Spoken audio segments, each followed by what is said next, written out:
My name is Jason Rylander, and I'm an attorney for an environmental conservation organization and a democratic activist here in Arlington. I really want to thank you for the position that you took on the pipeline, and you in part just answered my question, which is particularly given what we are seeing at the national level in terms of a reversal of interest in acting on climate change within the agencies that are entrusted with doing something about this existential threat. What are you hoping to do that will make Virginia a leader? You're talking about renewable energy jobs, but how do we get from here to there, and how do we really make Virginia a leader in creating renewable energy and in reducing climate change the way perhaps, say, California and North Carolina has better solar programs than Virginia? How do we get from here to there? Yeah. And thank you for your support.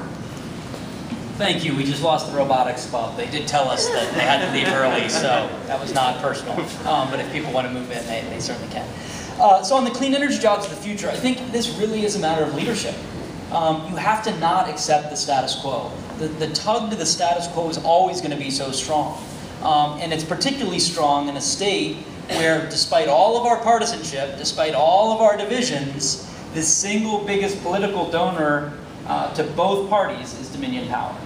And then that legislature is picking the regulators who then go forward and review these issues. Now, I've worked with Dominion Power. They're actually very good on some things. They have a great veterans program, for example, of trying to get people into the pipeline. They've been okay on some consumer protection issues and services. But when it comes to clean energy and allowing decentralized power production, they have us behind North Carolina. And as someone who grew up in Charlottesville, that's not acceptable to me for Virginia to ever be behind North Carolina.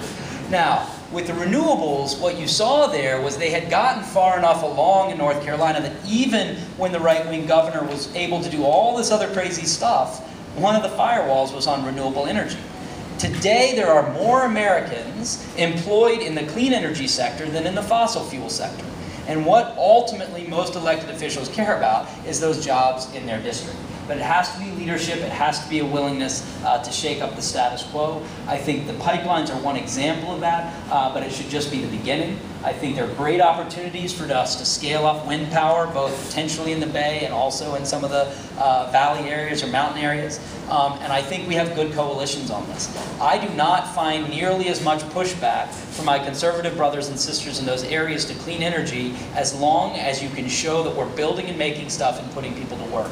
So I think it's a huge part. I think Virginia should be on the leading edge of this. We've got great tech centers. We have great public universities that can be part of this. And there are other problems we can solve with our tech community. One of the challenges I've given already to the tech community that we're going to keep repeating is, I want Virginia, the birthplace of American democracy with all of its sins, to be the first state that achieves 100% voter participation. I think a healthy democracy, everyone should vote.